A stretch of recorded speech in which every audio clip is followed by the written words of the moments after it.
بسم اللہ الرحمن الرحیم۔ تمام سننے والوں اور دیکھنے والوں کو السلام علیکم۔ دنیا میں ہر حکمران کے مشیر ہوتے ہیں۔ یہ مشیر مختلف مسائل کے حل کے لیے حکمران کو مشورے دیتے ہیں۔ دنیا کے سب سے اچھے مشیر مغل بادشاہ جلال الدین اکبر کے پاس تھے۔ ان کی تعداد 9 تھی اور یہ لوگ اس وجہ سے نور تن کہلاتے تھے۔ یہ اپنے اپنے شعبے کے انتہائی ذہین اور ماہر لوگ تھے، اور ان لوگوں کی وجہ سے اکبر بادشاہ نے برصغیر پر 49 سال 8 ماہ تک حکومت کی اور اکبر اعظم کہلایا۔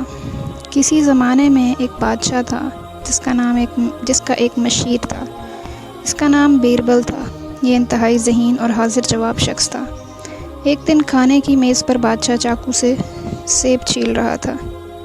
چاقو پھسلا، بادشاہ کی کلائی پر لگا اور بادشاہ زخمی ہو گیا۔ بیربل کے منہ سے وہ اختیار نکلا کہ شکر الحمدللہ۔ بادشاہ نے غصے سے اس کی طرف دیکھا اور کہا، میں زخمی ہو گیا ہوں مگر تم شکر ادا کر رہے ہو، تمہارا دماغ تو خراب نہیں ہو گیا؟ بیربل نے عرض کیا، حضور، میں نے سیانوں سے سنا تھا کہ انسان کو چھوٹی مصیبت بڑی مصیبت سے بچاتی ہے۔ آپ کی کلائی زخمی ہو گئی ہے، میرے خیال میں اللہ تعالیٰ نے آپ کو کسی بڑی مصیبت سے بچا لیا ہے۔ چنانچہ میں نے اللہ تعالیٰ کا شکر ادا کیا۔ بادشاہ کو یہ جواز پسند نہ آیا۔ اس نے گارڈز کو اشارہ کیا۔ گارڈز نے بیربل کو اٹھا کر جیل میں پھینک دیا۔ بادشاہ نے اپنے گارڈز کو حکم دیا کہ بیربل کو 7 دن تک بھوکا پیاسا رکھو، اس کو کھانے پینے کے لیے کچھ بھی نہ دو۔ کچھ دنوں کے بعد بادشاہ شکار پر چلا گیا۔ شکار کے دوران وہ 5 ساتھیوں کے ساتھ اپنے لشکر سے بچھڑ گیا۔ وہ جنگل میں گم ہو گیا۔ اسی دوران ایک جنگلی وحشی قبیلے نے بادشاہ کو ساتھیوں سمیت پکڑ کر گرفتار کر لیا۔ وہ اس قبیلے کی دیوی کو بھیٹ چڑھانے کا دن تھا۔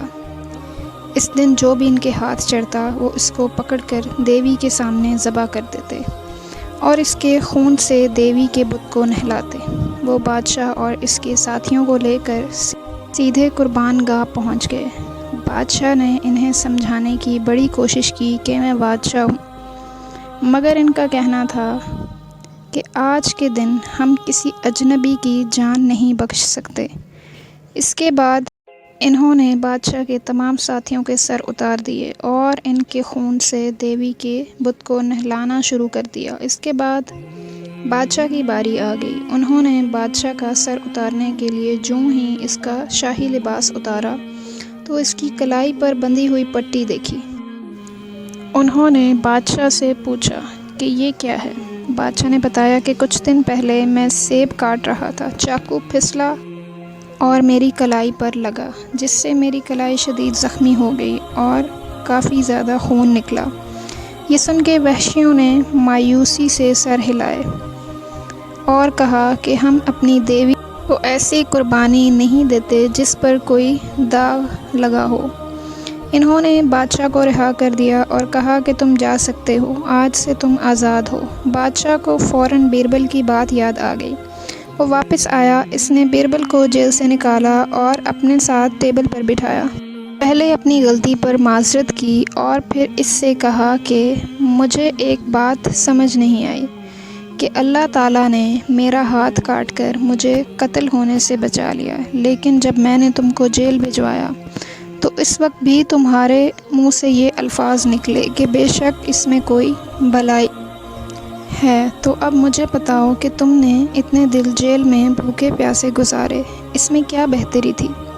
بادشاہ کی اس بات پر بیربل مسکرایا اور کہا کہ حضور، اگر آپ مجھے جیل نہ بھیجتے تو میں بھی آپ کے ساتھ شکار پر گیا ہوتا، ان وحشیوں کے ہاتھ لگ گیا ہوتا اور آپ کے دوسرے ساتھیوں کی طرح مجھے بھی ذبح کرتے۔ میرے اللہ نے آپ کو چھوٹے سے زخم کے ذریعے بچا لیا اور میری جان اس جیل کے ذریعے بچا لی۔ آپ بھی شکر ادا کیجیے اور مجھے بھی شکر ادا کرنے دیجیے۔ میرے محترم عزیزو، بے شک چھوٹی مصیبتیں انسان کو بڑی مصیبتوں سے بچاتی ہیں۔ ہمیں چاہیے کہ ہم ان چھوٹی چھوٹی مصیبتوں پر فریاد کرنے کے بجائے صبر کریں، کیونکہ اللہ تعالیٰ اپنے بندے کے لیے جو کرتا ہے اسے بندے کی بہتری ہوتی ہے۔ مزید ویڈیوز دیکھنے کے لیے ہمارے چینل کو سبسکرائب کریں۔ اللہ پاک آپ سب کا حافظ و نگہبان۔ اللہ حافظ۔